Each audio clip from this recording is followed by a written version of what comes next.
So John 16:32, I'm going to read from the King James Version,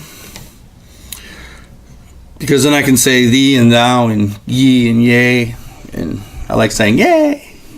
So John 16:32 in the King James says, Behold, the hour cometh, yea, is now come, that ye shall be scattered, every man to his own, and shall leave me alone. And yet I am not alone, because the Father is with me. These things I have spoken unto you, that in me ye might have peace. In the world ye shall have tribulation, but be of good cheer, I have overcome the world. And I know we looked at this section not too long ago, that whole idea of, in this world you're going to have trouble, but be of good cheer, I've overcome the world. And, that's certainly a verse of Scripture most of us probably heard. If you're a Christian for a while, you'll hear it at some point.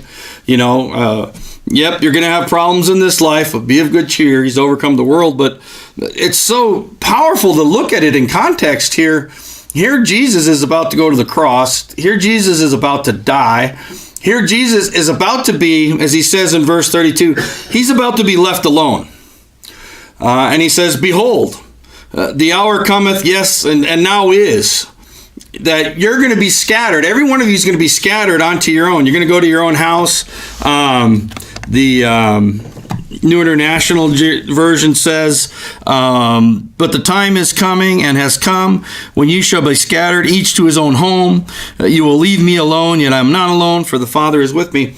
And as Jesus goes through the trial, as Jesus goes through the scourging, the mocking, the beating, as Jesus carries the cross and is crucified, the fact that the others were not with him was not because he left them alone, but because they left him alone.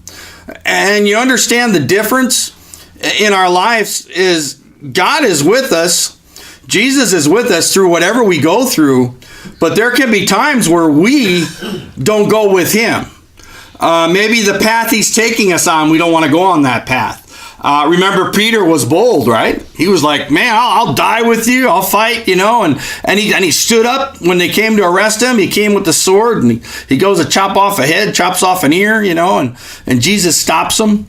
And then he's going with John, and he's there right outside the courtyard where the trial's going on. He's close enough that Jesus can see him through the courtyard. And that's when he's denying Jesus. That's when he goes out and weeps. That's when he leaves Jesus. But remember, at the foot of the cross, who's still there? John, right?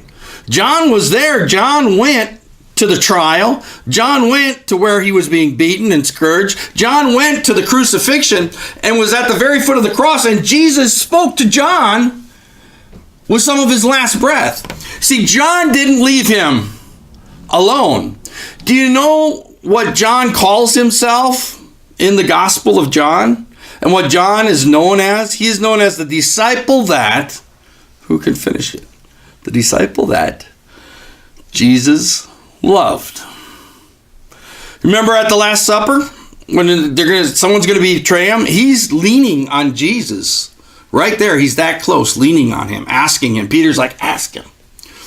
And because John had the love of God inside of him, because John knew how much Jesus loved him, because John was able to walk in the love he was receiving from God, receiving from Christ, John didn't leave Jesus alone. John was there to the very end. Who comes running when Jesus is resurrected? John. He's there. Peter got close, right? He made it up to the trial and then denied him and went out and wept. But John made it all the way to the end. And if we can keep that command, if we can keep that love, if we treasure that in our hearts, we are going to be able to stay with Jesus when times get really bad, when times get really tough, when all the problems are going on, when in this world we have trouble.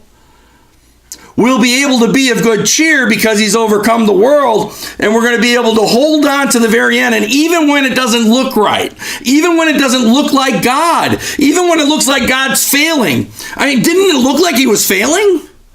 If you're John and you're looking for a Messiah that's going to come, a king that's going to rule, and then you see the one that you've been following for these years being beaten and mocked by the Roman soldiers, blindfolded, and they're kneeling before him, oh, prophesy, Son of God, who hit you? And you see him scourge him nearly to the point of death. He can barely carry a cross. Take him up to that place where they crucify him, and he's nailed there, bleeding to death, with a sign above his head, King of the Jews.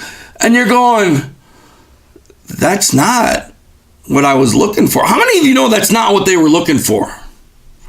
It was in the scripture, but they didn't understand it. And they weren't looking for that. They were looking for a king. They were looking for a David. They were looking for someone that would unite Israel. They would overcome all their oppressors. They would become the greatest nation in the world. They would rule. God would be their God. And now he's on the cross, and it looks like he fails, but because of the love, because he was understanding that love, he's right there with them to the very end. And Jesus is saying, Mother, behold your son. Mary's there. Son, behold your mother. And that intimate relationship continuing on even in his death. And if we can understand the love, if we can hold on to that love, we can make it through the crap we have to go through in this life.